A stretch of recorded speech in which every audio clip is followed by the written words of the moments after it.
The Benghazi witnesses are still being kept from congressional hearings. Benghazi, Libya is where the failure of the Obama administration and State Department under Hillary Clinton to properly secure an embassy cost Americans their lives, including Ambassador Chris Stevens.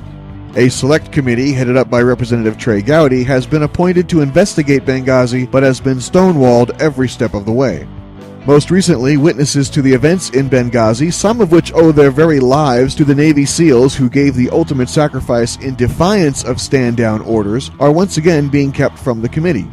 Gowdy had this exchange with Deputy Assistant Secretary of State Joel Rubin. Can you tell me specifically how our interviewing witnesses is going to jeopardize the prosecution? Sir, the Department of Justice has been clear with that. I'm asking you. It was in your opening statement. I'm asking you. The Justice Department has told us that this could have an impact. But every one of us agrees that we don't want to do anything to jeopardize the physical security of anybody who works for this government. Do you see the Justice Department at this hearing? No, sir. You just cited a reason to deny access to witnesses that even the Justice Department hasn't cited. So they're concerned about interfering with a Department of Justice investigation.